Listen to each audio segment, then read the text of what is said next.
Bismillahirrahmanirrahim. Alhamdulillahi rabbil alamin. Wa bihi nasta'in ala umuri dunya waddin. Wassalatu wassalamu ala asyrafil anbiya'i wal mursalin sayyidina Muhammadin wa ala alihi wa sahbihi ajma'in, wa ba'du.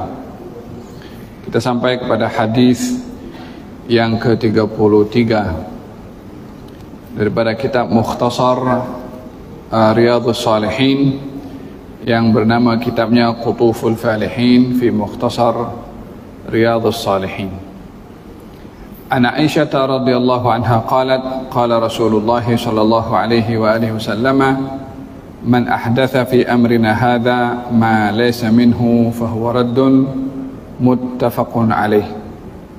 Siti Aisyah radhiyallahu anha meriwayatkan Rasulullah sallallahu alaihi wasallam bersabda, barang siapa yang mendatangkan perkara baru dalam agama kami, maka yang bukan merupakan bahagian daripada agama, maka ia adalah ditolak. Hadis ini mempunyai makna yang begitu luas, dan ulama juga berbeza pendapat di dalam memahaminya, sehingga banyak pertelagahan yang terjadi disebabkan oleh kerana cara memahami hadis tersebut adalah berbeza-beza. Hadis ini berbicara tentang perkara-perkara yang baru yang dimasukkan dalam agama dan dia bukan bahagian daripada agama. Hadis ini berbicara tentang definisi bid'ah yang selalu menjadi pembahasan di mana-mana tempat, termasuk di media sosial, yang berbahas tentang bid'ah mengikut pemahaman yang berbeza-beza, sehingga mereka bertelagah satu dengan yang lain kerana perbezaan di dalam interpretasi makna bid'ah itu sendiri. Daripada hadis ini, hakikatnya hadis inilah yang menceritakan tentang definisi bid'ah, yaitu barang siapa yang mendatangkan perkara yang baru dalam agama, yang perkara baru itu bukan bagian daripada agama, maka ia ditolak. Itu definisi bid'ah. Mendatangkan perkara baru dalam agama tapi bukan daripada agama, dia berbeza dengan ada perkara baru dalam agama tapi ia bahagian daripada agama, maka definisinya adalah berbeza. Bila perkara baru dalam agama tapi dia bukan dari agama, bertentangan dengan agama, maka itu ditolak, maka itu tak boleh diterima.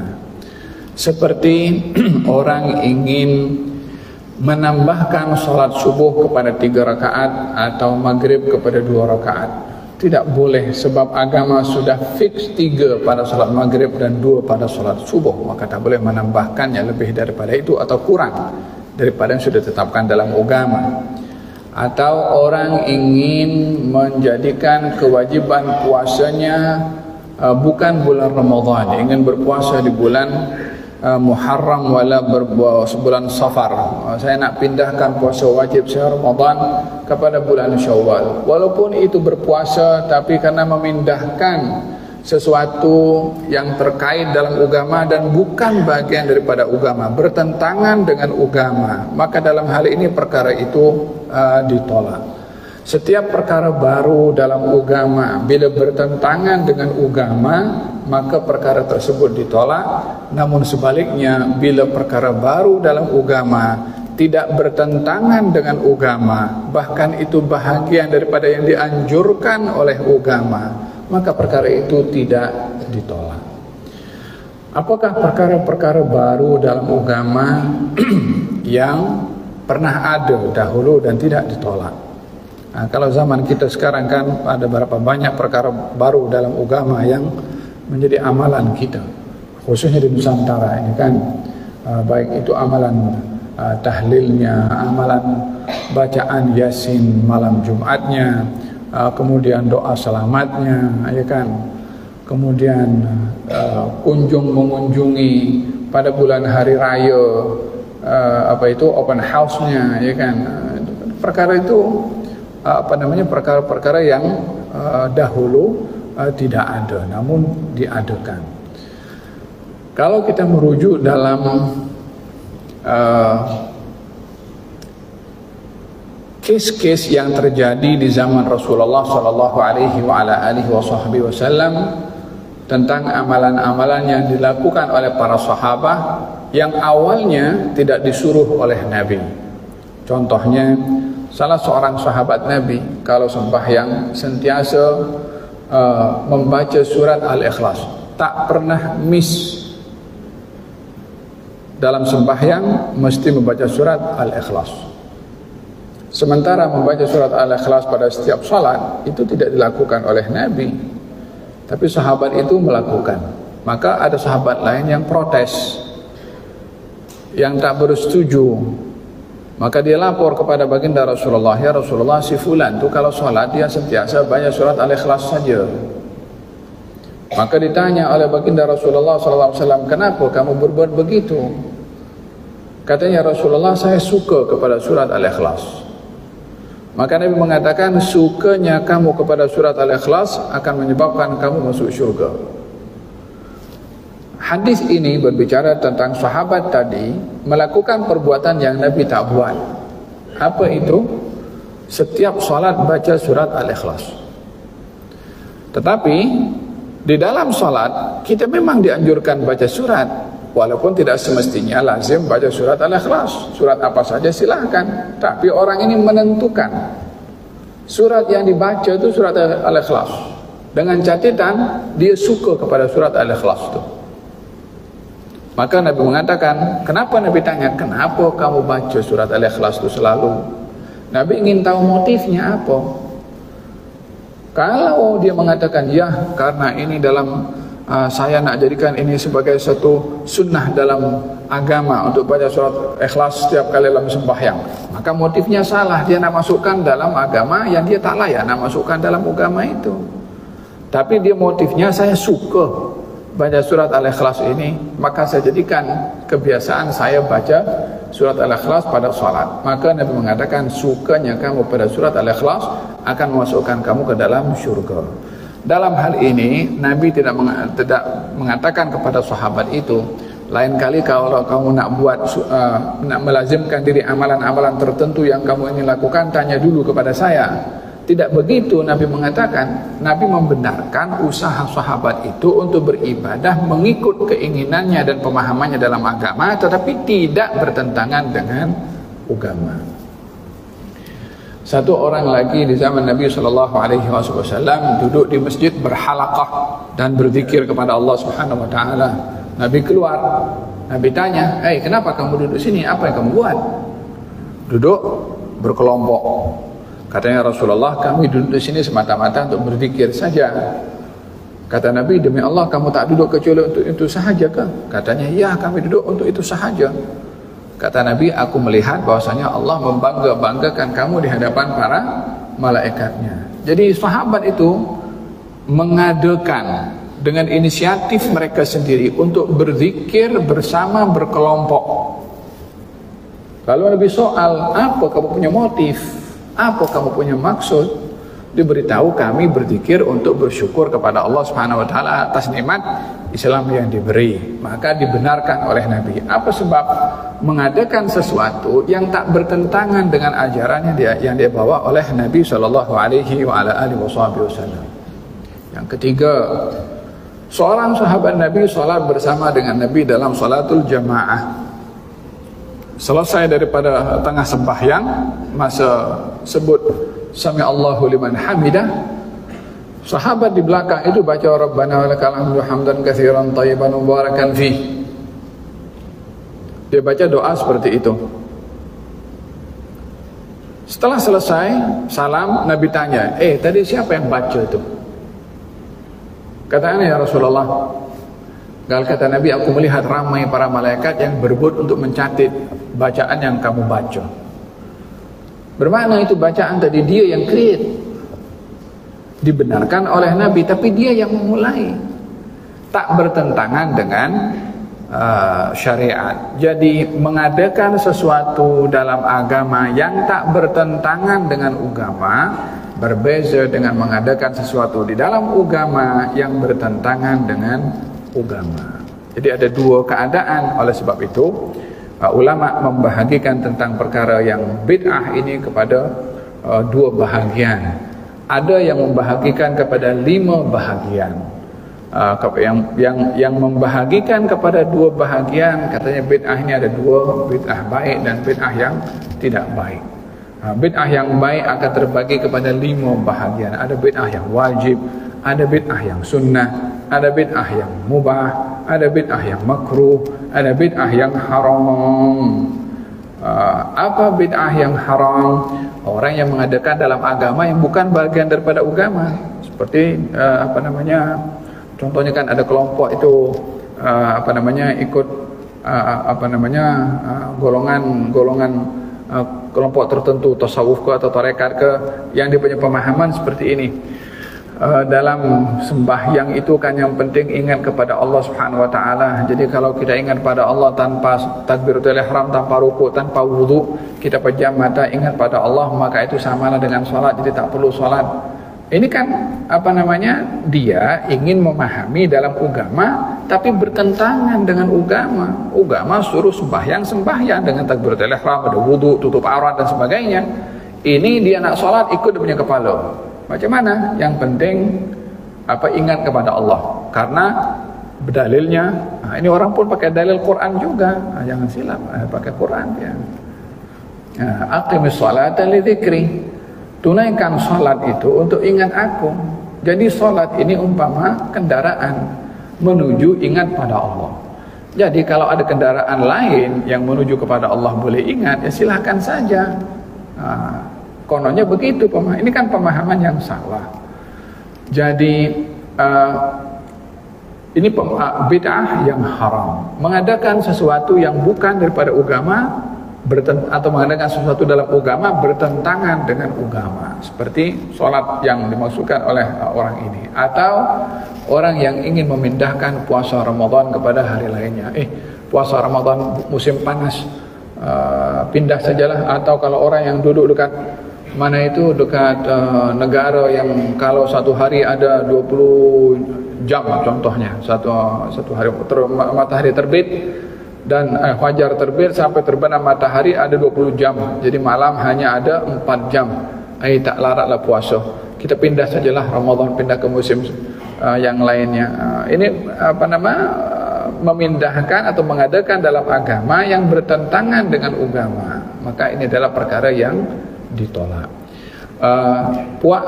Bid'ah yang makruh, perkara baru dimasukkan dalam agama tetapi hukumnya makruh. Seperti apa? Menghiasi masjid.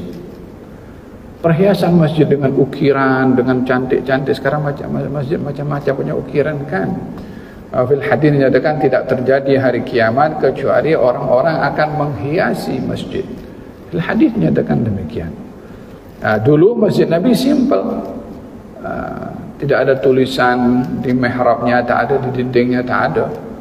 Coba sekarang tengok macam mana hatta Masjid Nabawi sendiri. Di negara-negara Arab tengok macam mana. Bahkan di negara kita pun juga fil hadis dinyatakan kalau tidak akan berlaku hari kiamat kecuali masjid-masjid dihiasi. yakni sudah menjadi perhiasan dan juga menjadi orang jadi pergi ke masjid untuk tourism. Kita ada mungkin satu negara itu kan dekat negara Teluk itu tak pergi masjid situ kan, cantik dia punya lantai, cantik dia punya marmer. Jadi sudah lebih dilihat keindahan fisikal masjid berbandingkan kepada ia sebagai rumah Allah Subhanahu wa taala.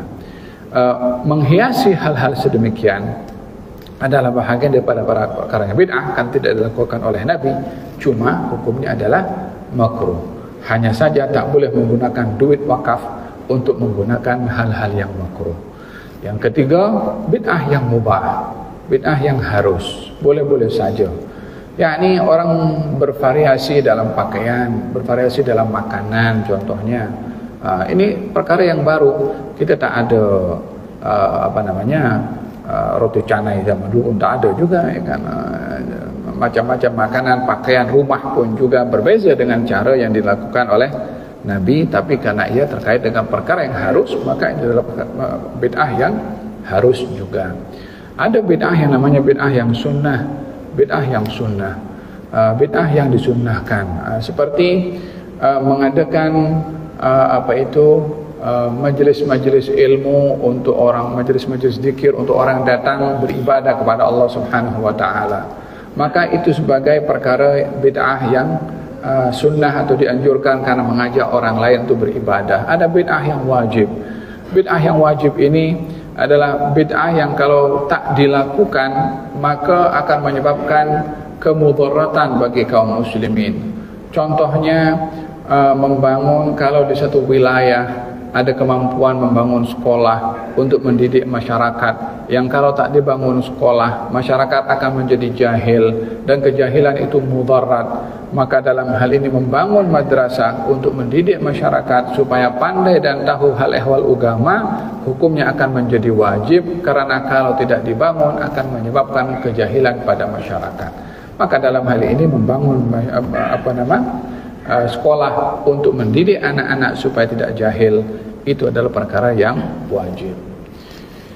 Dan dalam hal ini perkara bid'ah ini pun sendiri terbagi kepada 5 bahagian sebagaimana saya jelaskan. Sebaliknya adalah bid'ah yang sesat atau bid'ah yang salah bila bertentangan dengan syariat, seperti mengadakan sholat lebih daripada 5 waktu. Sehari saya nak sholat 7 waktu contohnya. Sholat sholat subuh, kemudian sholat zuhur 2 kali, sholat asar 2 kali contohnya, walhasil menambahkan yang selebih daripada yang difardukan. Maka ini adalah perkara bid'ah yang sesat. Di zaman baginda Rasulullah, wafatnya Rasulullah sallallahu alaihi wasallam, terdapat beberapa perkara yang dilakukan oleh para sahabat tapi tak ada di zaman baginda Rasulullah, seperti menghimpunkan Al-Quranul Karim, seperti azan pertama pada hari Jumat, seperti mencantumkan dalam salat tarawih di belakang satu imam di zaman Sayyidina Umar bin Khattab, seperti memberikan baris dan titik pada Al-Quranul Karim. Semua itu tidak ada di zaman baginda Rasulullah sallallahu alaihi wasallam. Quran yang ada dengan kita sekarang ini kan macam-macam cetakan, ya kan? Ada yang Quran kita ada number, Quran zaman Nabi tak ada number. Quran kita ada baris, zaman Nabi tak ada baris. Quran kita ada titik, zaman Nabi tak ada titik. Quran kita sekarang pun ada warna merah, hijau, kuning untuk bagi tahu tajwid, zaman itu pun tidak ada dulu. Kalau kita pergi ke museum dekat Mesir, di situ ada satu mushaf yang disimpan. Mushaf itu disusun di zaman baginda Rasulullah sallallahu alaihi wasallam dalam kotak kaca. Kalau kita nak baca, tak akan mungkin kalau orang yang bukan ahli dalam Quran, tak mungkin boleh nak baca. Hurufnya beza dengan apa yang kita tengok yang sudah cantik dalam Quran kita. La baris wala titik, mana nak bezakan ya, sa, ta, ba, qaf dengan fa, macam mana nak bezakan? Itu ghain, ain hampir sama bentuknya. Macam mana kita nak baca? Macam mana? Tidak ada. Itu semua ada setelah zamannya baginda Rasulullah sallallahu alaihi wasallam. Sahabat baca Quran tanpa baris, tanpa huruf, tanpa baris, tanpa titik, mereka paham, mereka tahu sudah. Tapi kalau kita yang orang-orang awam, macam mana nak baca Quran kalau tak ada baris, tak ada titik? Ada baris titik pun banyak salah, apalagi tak ada baris, tak ada titik. Faham tak? Jadi hal-hal yang terjadi di zaman baginda Rasulullah setelah wafatnya Rasulullah tidak ada di zaman baginda Rasulullah, seperti mana saya sebutkan. Adzan pertama hari Jumat tidak ada di zaman Nabi SAW. Yang mengadakan pertama Sayyidina Uthman bin Affan. Apa tujuannya? Supaya dilihat umat Islam makin ramai. Dikumandangkan adzan pada hari Jumat itu setelah khatib naik di atas mimbar untuk memastikan orang itu datang ke masjid adalah dengan seruan adzan. Jadi kalau khatib naik ke mimbar dikumandangkan adzan, orang-orang yang baru nak keluar daripada rumahnya akan terlepas miss daripada khatib menyampaikan khutbah, karena khatib naik dulu baru adzan, dan orang akan datang selepas mendengar adzan. Maka Sayyidina Utsman mengadakan adzan yang pertama. Adzan pertama itu untuk memanggil kepada semua orang di rumah, jom datang, dengarkan khatib nak sampaikan khutbah. Jadi setelah adzan pertama mereka dah standby di masjid, baru dikumandangkan adzan yang kedua setelah khatib naik mimbar, semua dengar khutbah yang disampaikan oleh khatib. Jadi seruan adzan pertama pada hari Jumat diadakan di zaman Sayyidina Utsman yang tidak ada pada zaman Rasulullah SAW. Jadi ini perkara baru dalam agama, tapi tidak bertentangan dengan agama. Kalau bertentangan dengan agama, maka tak mungkin Sayyidina Utsman akan melakukannya. Dan menghimpunkan Al-Quranul Karim di zaman Rasulullah SAW, baginda Rasulullah meninggal dunia, Quran itu tidak dihimpunkan dalam satu kitab. Disebabkan oleh kerana baginda sentiasa menunggu arahan daripada Jibril. Setiap kali turun ayat kepada baginda Rasulullah, Jibril akan memberikan arahan. Ini ayat, letakkan di surat ini pada ayat yang kesekian. Jadi urutan ayat dalam Al-Quran itu disusun seperti itu, bukan mengikut masa turunnya Al-Quran. Tidak. Ada kalanya Quran turun di Mekah tapi diletakkan di surat yang turun di Madinah. Ada kalanya Quran ayat turun di Madinah diletakkan pada surat yang turun di Mekah. Itu yang menyusun adalah Jibril, tentunya diperintah oleh Allah untuk menyusun sedemikian. Jadi oleh kerana susunan ayat itu menunggu arahan daripada Jibril, Nabi tidak susun Quran itu sedemikian rupa karena khawatir kalau disusun nanti ada perubahan peletakan ayat demi ayat. Jadi Quran waktu itu yang ada dalam lembaran-lembaran. Tahunya susunan Al-Quran dan ayat itu macam mana melalui tadarus Jibril dengan baginda Rasulullah SAW setiap bulan Ramadan. Jibril di bulan Ramadan datang kepada Rasulullah dan bertadarus. Jibril baca, Nabi dengar. Lepas itu Nabi baca, Jibril dengar. Tentunya bacaan Jibril mengikut ayat demi ayat. Ayat demi ayat dibaca oleh Jibril itu arahan daripada Allah. Dengan begitu Nabi tahu susunan ayat itu macam mana, susunan surat macam mana. Jadi Nabi baca di hadapan Jibril mengikut apa yang diarahkan oleh Jibril kepada Rasulullah SAW. Susunan ayat yang dibaca oleh Jibril dan didengar oleh Rasulullah disampaikan oleh Rasulullah kepada para sahabat secara lisan. Secara tulisan tidak ada, tidak tersusun, maksudnya tidak tersusun rapi. Setelah wafatnya Rasulullah, maka tidak ada lagi wahyu akan turun. Tidak ada lagi wahyu akan turun. Tak perlu lagi Jibril untuk menyusun balik. Bermakna last sekali yang Nabi sudah susun ayat itu dengan Jibril sebelum wafat, itulah susunan yang muktamad dan terakhir dan tiada lagi perubahan, kerana tiada sesiapa yang boleh merubah apa yang sudah ditetapkan oleh Rasulullah pada peletakan ayat dan surat. Maka disitulah disusun oleh Sayyidina Abu Bakar Siddiq Quran mengikut apa yang dipelajari oleh Sayyidina Abu Bakar daripada bacaan Rasulullah. Disusunlah kitab Al-Quran daripada Al-Fatihah sampai surat An-Nas. Ketika ingin disusun Sayyidina Umar,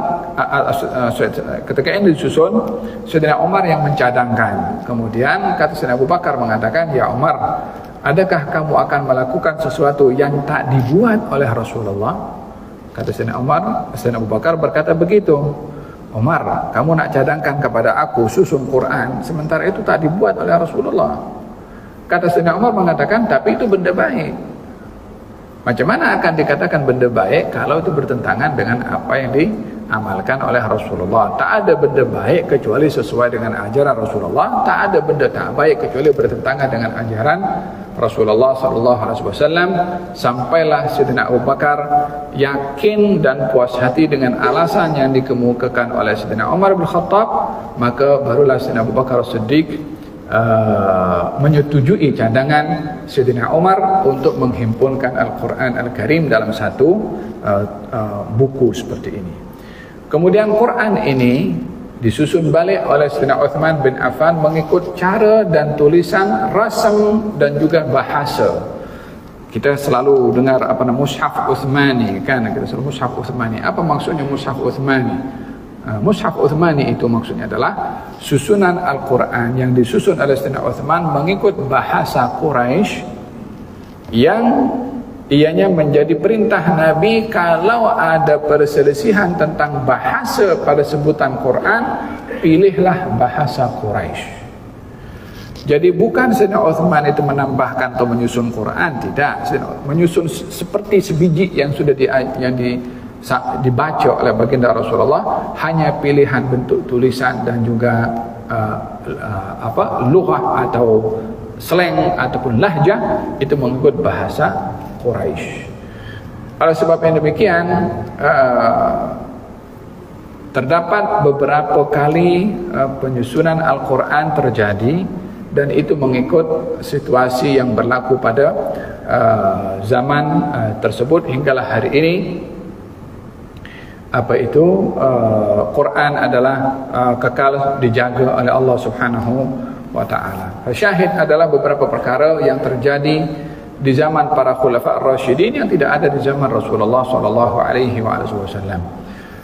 Sebelum wafat Rasulullah sallallahu alaihi wasallam melakukan amal ibadah malam di bulan Ramadan itu secara awalnya Nabi keluar malam pertama sendirian, kemudian salat diikuti oleh beberapa orang, hari kedua Ramadan diikuti oleh lebih ramai, hari ketiga full masjid salat di belakang baginda Rasulullah sallallahu alaihi wasallam. Hari keempat Nabi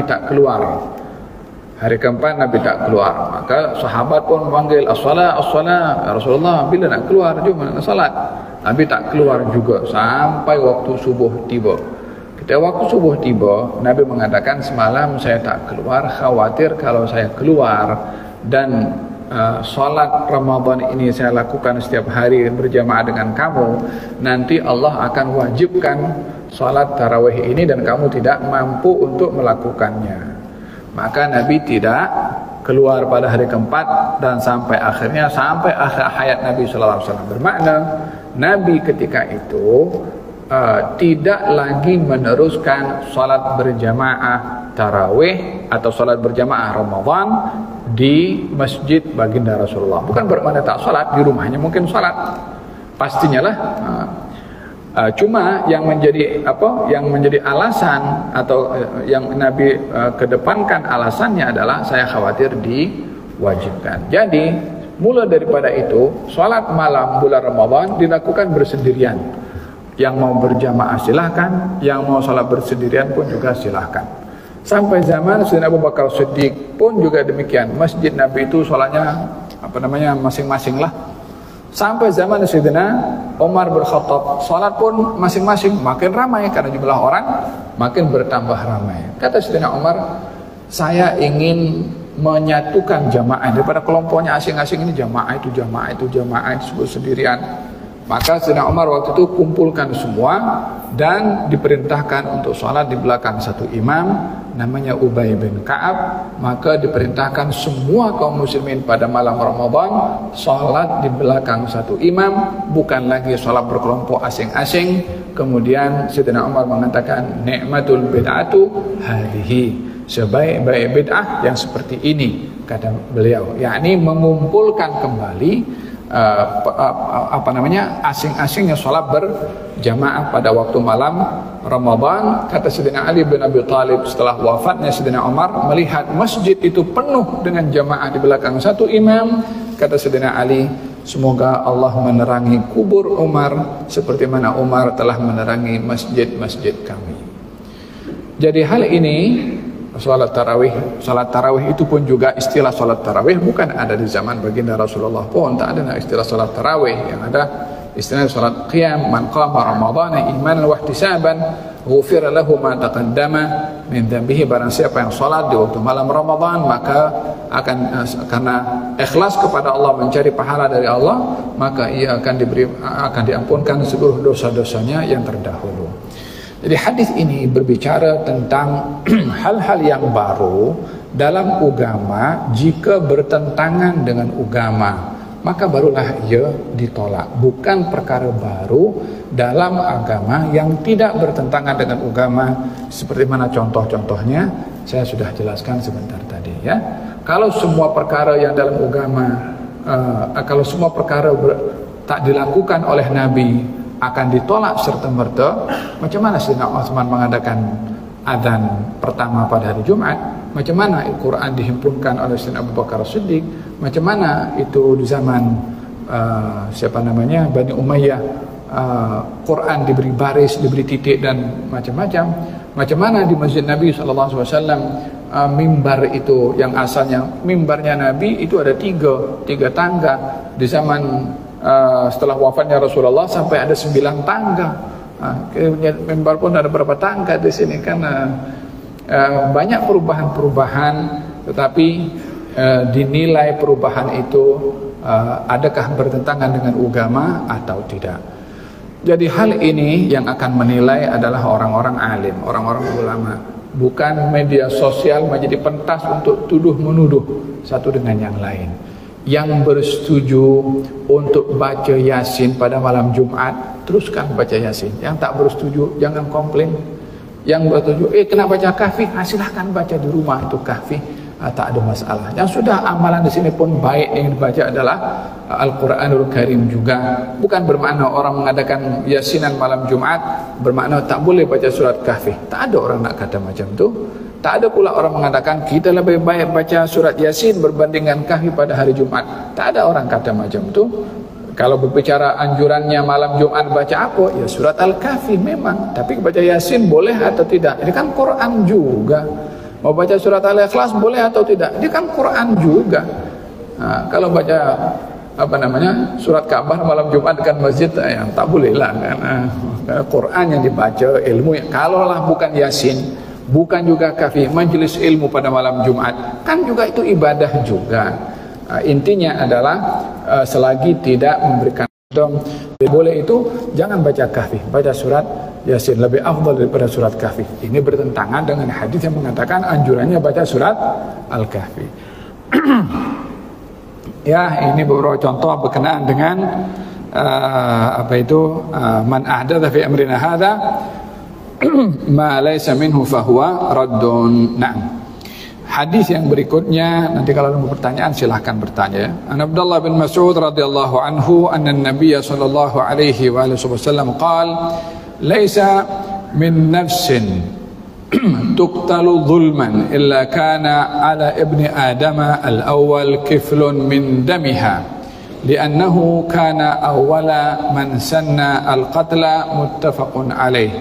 Abdullah bin Mas'ud meriwayatkan Rasulullah sallallahu alaihi wasallam bersabda, tidak ada satu nyawa yang dibunuh secara zalim terhadap anak-anak Adam melainkan anak Adam yang pertama akan menanggung dosa pembunuhan itu karena dia yang memulai pembunuhan.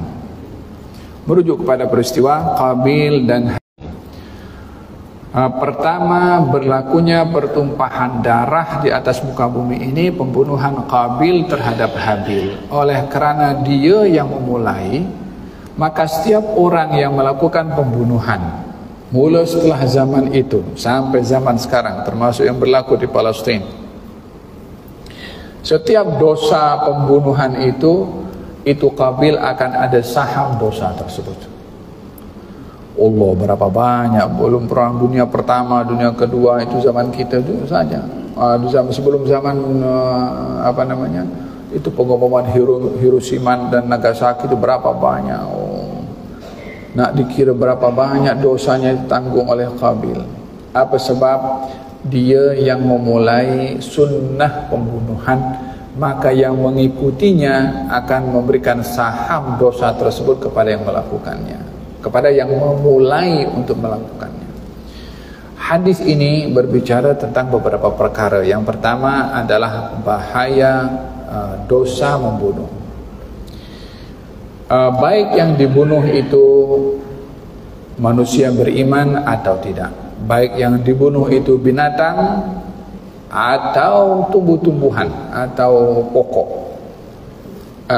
yang melakukan pembunuhan tanpa dengan dasar yang benar, maka hukumannya berat di sisi Allah Subhanahu wa taala, walaupun berbeza satu dengan yang lainnya. Di dalam Al-Qur'anul Karim Allah Subhanahu wa taala berfirman, "Man qatala mu'minan muta'ammidan fajazaohu jahannam khalidan fiha wa ghadiballahu 'alaihi wa la'anahu wa a'adda lahu 'adzaban 'azima." Barang siapa orang yang membunuh orang yang beriman sengaja, maka dia akan dicampakkan ke neraka jahanam, dilaknat oleh Allah, kekal di dalamnya, dan disediakan azab yang pedih oleh Allah Subhanahu wa taala. Membunuh orang yang beriman. Dalam membunuh ini bukan hanya membunuh dengan tangannya, membunuh dengan duitnya juga. Kalau dia letak duit untuk membunuh kepada orang lain, dosanya sama dengan pelaku pembunuhan itu. Kalau bukan dengan duitnya, tapi dengan arahannya atau dengan bersetuju dengan berlakunya pembunuhan, layak dia dibunuh, maka dia punya rasa persetujuan dengan dosa pembunuhan, khawatir dia akan tanggung karena serpihan dosa itu. Bahkan fil hadis dinyatakan tidak berlaku pembunuhan di timur, dan orang di barat bersetuju seronok dengan pembunuhan itu, dosanya sama dengan yang melakukan pembunuhan tersebut. Jadi pembunuhan dengan makna yang luas.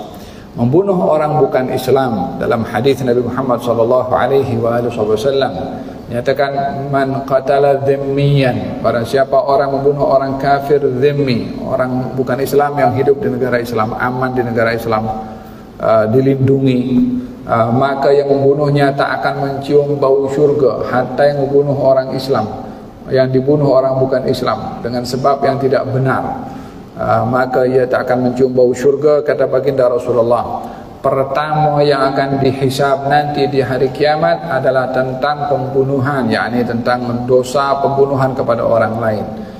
Wahakadha, bahaya daripada dosa membunuh, baik yang dibunuh itu orang Islam atau bukan Islam.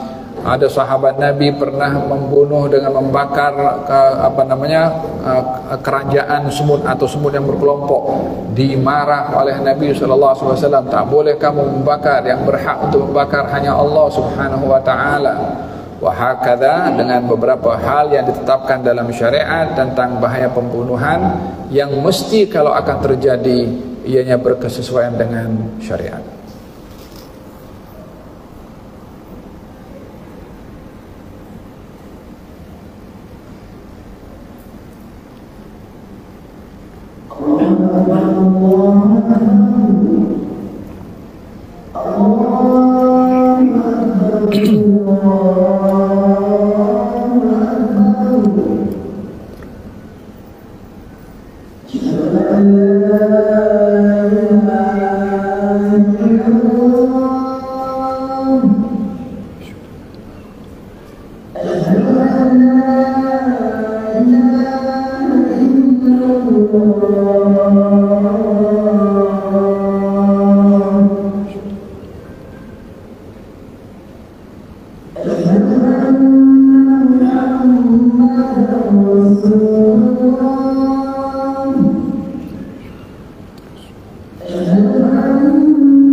Dalam hadis ini dinyatakan zulman, yakni barang siapa yang membunuh secara zalim, yakni membunuh secara zalim, membunuh dengan cara yang tidak benar, dengan sebab yang tidak benar. Ianya berbeza dengan pembunuhan dengan sebab yang benar.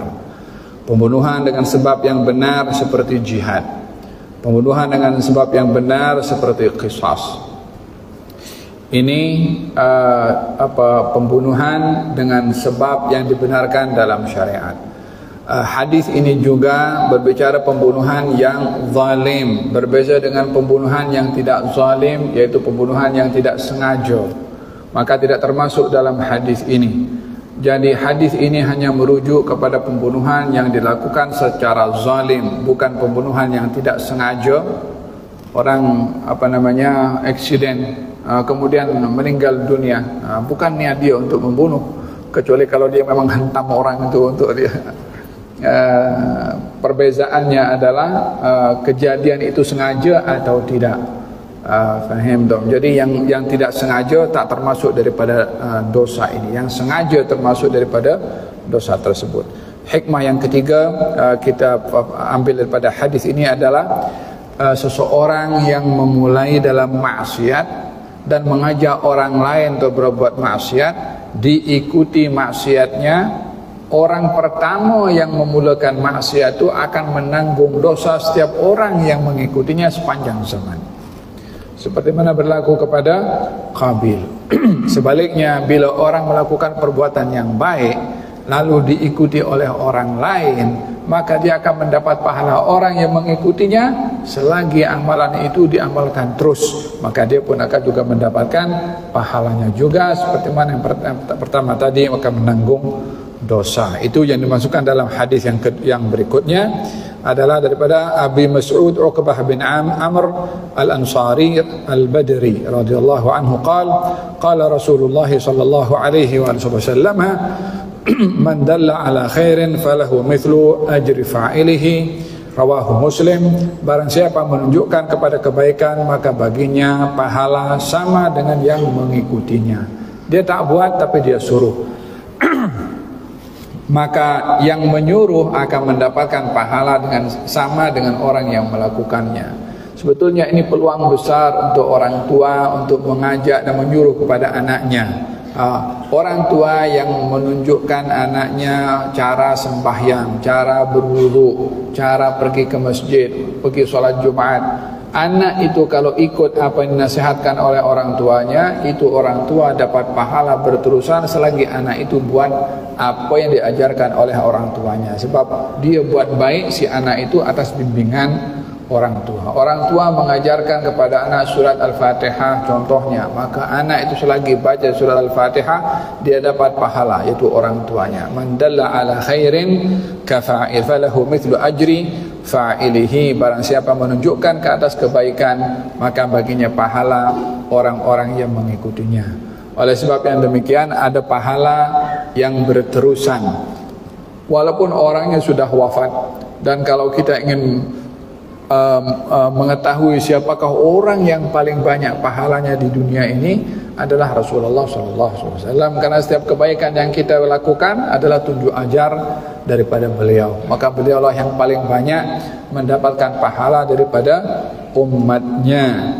Hadis yang ke-36 an Abi Abdurrahman Zaid bin Khalid Al-Juhani radhiyallahu anhu qala Rasulullah sallallahu alaihi wasallam man jahaza ghaziyan fi sabilillah faqad ghaza wa man khalafa ghaziyan fi ahlihi faqad ghaza. Barang siapa yang mempersiapkan diri untuk berjihad di jalan Allah, maka dia mendapat pahala jihad walaupun tidak pergi jihad. Dan barang siapa yang menjaga keluarga orang yang pergi berjihad, maka baginya pahala sama dengan orang yang berjihad. Artinya pahala yang sama dengan orang berjihad, yakni kalau dia meninggal dunia akan dihimpunkan dengan para syuhada nanti di hari kiamat walaupun tidak berjihad. Siapa dia? Orang mempersiapkan diri dengan tenaganya, mempersiapkan diri dengan kudanya, mempersiapkan diri dengan senjatanya. Kalau ada seruan jihad, dia akan keluar untuk berjihad. Tapi tak ada seruan jihad. Kuda ada, pedang ada, persiapan sudah ready. Tak ada seruan untuk berjihad. Lalu meninggal dunia, maka dia akan mendapatkan sama dengan orang yang mati syahid. Ada dikumpulkan oleh Allah Subhanahu wa taala bersama dengan para syuhada, atau mendapat pahala sama dengan pahala yang Allah berikan kepada para syuhada. Apa sebabnya? Mempersiapkan diri untuk berjihad. Yang kedua adalah orang yang menjaga keluarga orang yang pergi berjihad. Keluarga yang lelaki pergi berjihad, istrinya ada di rumah, anaknya di rumah, tanggungannya ada di rumah. Maka orang kampung yang ada di situ jaga tuh keluarganya, istrinya ke anaknya ditunaikan nafkah dan keperluannya selama dia pergi berjihad. Maka yang menanggung nafkah keluarga orang yang pergi berjihad dapat pahala sama dengan orang yang berjihad di jalan Allah Subhanahu wa taala. Mereka bila meninggal dunia akan dikategorikan sebagai syahidul akhirah, orang yang akan mendapat pahala syahid tapi di akhirat. Orang mati syahid ada tiga. Ada orang mati syahid dunia, ada orang mati syahid akhirat, ada orang mati syahid dunia akhirat. Orang yang mati syahid dunia di akhirat tidak. Di akhirat tidak dihimpunkan bersama dengan para syuhada. Siapa dia? Orang yang berjihad, mungkin di medan perang, berada dalam kelompok kaum muslimin, melawan kepada orang bukan Islam, jihad, tapi nawaitunya bukan jihad. Nawaitunya untuk hal-hal yang lain, untuk mencari kemasyhuran, untuk dipuji, untuk dapat duit contohnya.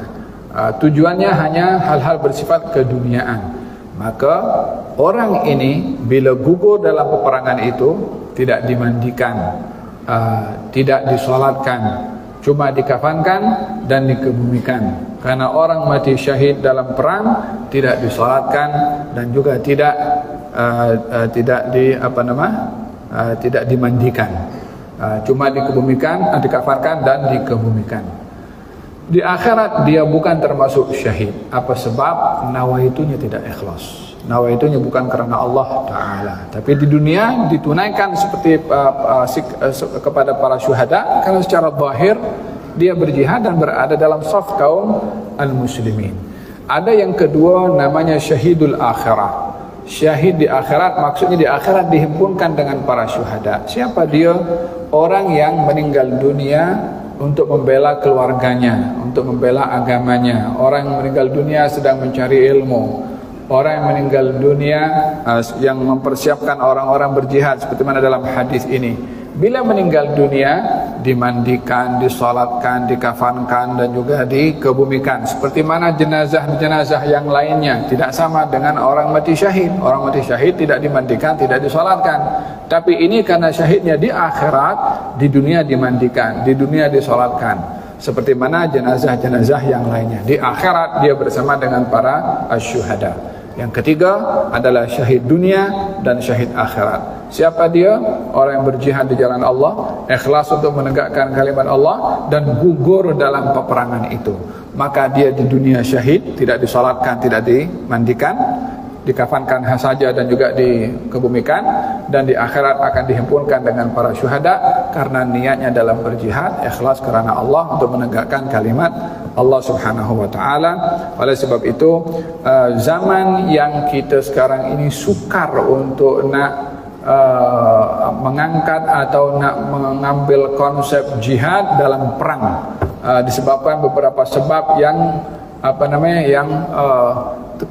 syarat yang tak terpenuhi, di antaranya adanya khilaf kepemimpinan dari khilafah Islamiyah dan pemimpin yang memang sah dan memenuhi syarat untuk nak memberikan arahan untuk berjihad dengan sebab-sebab yang tidak mencukupi syarat, maka jangan sampai terlepas peluang untuk mendapatkan pahala syahid dengan hal-hal yang lainnya, seperti azam untuk berjihad, atau seperti menyediakan membantu orang yang berjihad, ataupun mencari ilmu dan seterusnya. Paling tidak kalau tidak dapat berjihad dengan senjata di dunia melawan kepada orang-orang kafir harbi yang memerangi kepada umat Islam, at least paling tidak kita ada azam dengan harapan di akhirat nanti dihimpunkan dengan para syuhada.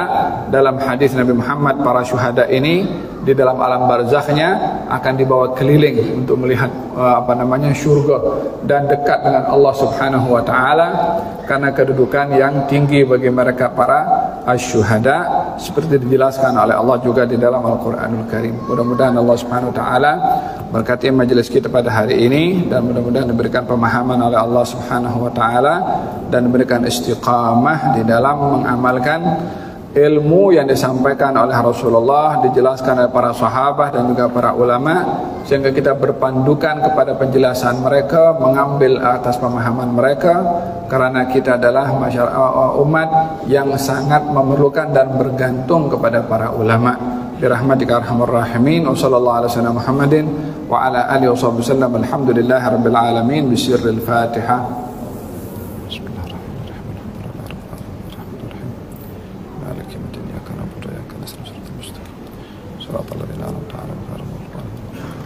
ربنا تقبل منا انك انت السميع العليم وتب علينا انك انت التواب الرحيم. دعواهم فيها سبحانك اللهم وتحيتهم فيها سلام واخر دعواهم ان الحمد لله رب العالمين. تقبل الله منكم.